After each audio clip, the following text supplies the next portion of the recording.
देवरानी: अरे जेठानी जी, इतना ममता रखोगी तो कभी माँ नहीं बन पाओगी। उस दो मुँहे बच्चे की कहानी सुनकर देवरानी के आंखों में आंसू आ गए। वह उसे गोद में उठाकर सिर से सहलाने लगी। तभी उसकी जेठानी बोली, अरे ये क्या कर रही हो, जल्दी से बाल उड़ाकर चलो, नहीं तो वह महिला आ जाएगी। उसकी बात सुनकर देवरानी बोली, नहीं दीदी, ये काम मुझसे ना होगा। आप देख रहे हैं ना, आपके इस तरह से बाल नोच लेने से बच्चा कैसे दर्द से छटपटा रहा है। एक नगर में देवरानी जेठानी रहती थी। जेठानी तेज तरार और घमंडी स्वभाव की थी, लेकिन उसके विपरीत देवरानी शांत और दयालु महिला थी।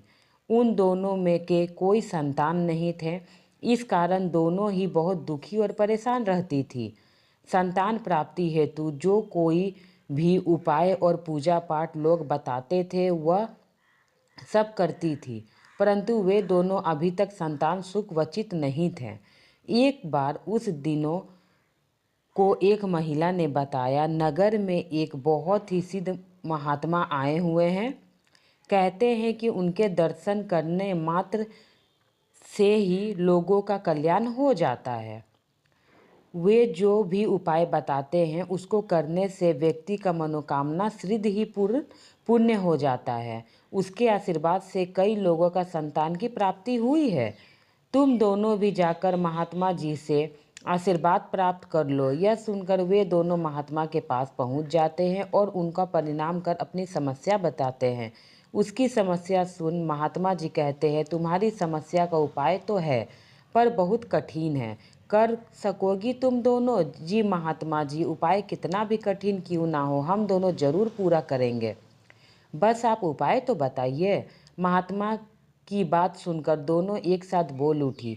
उसके बाद सुनकर महात्मा बोले, इस बार आने वाली अमावस्या को तुम दोनों 1 साल के अंदर के बच्चे का जन्म के समय के बाल लेकर आना, यानी जिस बच्चे का मुंडन संस्कार ना हुआ हो। याद रखना, बाल कटे हुए ना हो, जड़ से उखड़े हुए होने चाहिए। उन बालों में से एक ताबीज बना दूंगा, जिससे पहनने से तुम्हें वर्ष के अंदर संतान सुख प्राप्ति होगी। महात्मा जी को प्रणाम कर दोनों वापस घर आ गए। अब वे ऐसे बच्चे की तलाश में जुट गए जो 1 वर्ष का ना हुआ हो और उसका मुंडन संस्कार भी ना हुआ हो।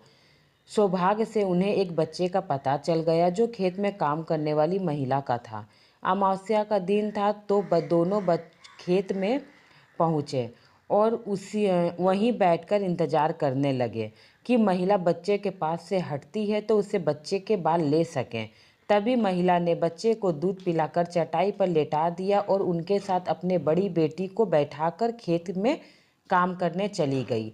जब दोनों ने देखा कि महिला चली गई है तो वे बच्चों के पास आए और लड़की को कहा, जाओ खेत में, तुम्हें तुम्हारी माँ बुला रही है, तब तक हम बच्चे का ख्याल रखेंगे। लड़की चली गई। उसके जाते ही जेठानी जल्दी से बच्चे की बाल मुंडी से पकड़कर नोच लिए, जिससे बच्चा तड़प उठा और जोर जोर से रोने लगा। उस दो मुँहे बच्चे का रोना सुनकर देवरानी की आंखों में आंसू आ गए। उसे गोद में उठाकर सिर सहराने लगी। तभी उसकी जेठानी बोली, अरे ये क्या कर रही हो, जल्दी से बाल उखाड़ कर चलो, नहीं तो महिला आ जाएगी। उसकी बात सुन देवरानी बोली, नहीं दीदी, ये काम मुझसे नहीं होगा। आप देख रहे हैं कि आपके इस बाल उखाड़ने के चलते बच्चा कितना दर्द से छटपटा रहा है। अरे पागल हो गई हो क्या? ऐसे किसी की ममता दिखलाओगी तो कभी माँ नहीं बन पाओगी। सुना नहीं था महात्मा जी ने क्या कहा था कि इस उपाय में हमें संतान प्राप्ति अवश्य होगी। जेठानी ने कहा, नहीं दीदी, भले ही मुझे संतान प्राप्ति ना हो, पर मैं किसी बच्चे को ऐसा नहीं कर सकती। देवरानी ने उत्तर दिया, जैसी तुम्हारी मर्जी, कहकर उसने जेठानी चली गई और देवरानी बच्चे को चुप कराकर महिला के आने पर उसे सौंपकर घर आई। शाम होने पे दोनों महात्मा के पास पहुंची और प्रणाम किया। महात्मा ने दोनों से पूछा, क्या तुम दोनों ने बालक के बाल लेकर आई हो? यह सुनकर जेठानी ने तुरंत अपने हाथ आगे किए और बोले, जी महात्मा जी, आपके कहे अनुसार मैं बालक के बाल ले आई हूँ। फिर महात्मा ने देवरानी से पूछा तो वह बोली, मुझसे यह काम ना हो सका। मैं अपने स्वार्थ के लिए किसी अबोध बालक का बाल नहीं उखाड़ सकती। जब जेठानी जी बच्चे के बाल उखाड़ रही थी तो उसे कितनी पीड़ा हो रही थी।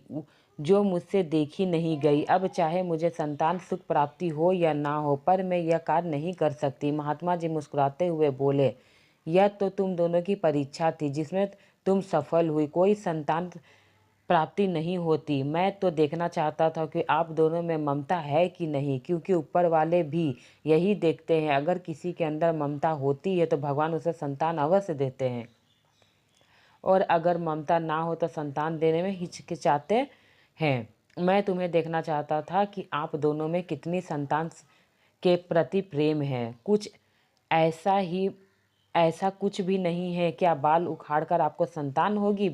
मैं बस देखना चाहता था और देख लिया। पर बेटी, अब तुम चिंता मत करो, तुम्हारी संतान अवश्य होगी। मैं तुम्हें कुछ भभूत देता हूँ, तुम इसे रोज सुबह शाम अपने खाने में लगाकर खाना, तुझे संतान जरूर होगी। पंडित ने कहा कि तुम बहुत ही कठोर दिल की हो, जो इतने छोटे बच्चों की बाल उखाड़ कर ले आई। बच्चे तो तुम्हें भी होंगे, मैं यह तुम्हें भी देता हूँ, पर तुम्हारे अंदर ममता नहीं है। 1 साल ही बीते थे, दोनों के एक एक संतान हुआ, वह भी बेटा। आज वह दोनों बहुत ही ज़्यादा खुश है और मुझे हमेशा कोई भी त्यौहार में बुलाते हैं और मेरी सेवा करते हैं। मुझे अच्छा लगता है। पंडित जी ने बात सही हुई, दोनों की संतान प्राप्ति हुई।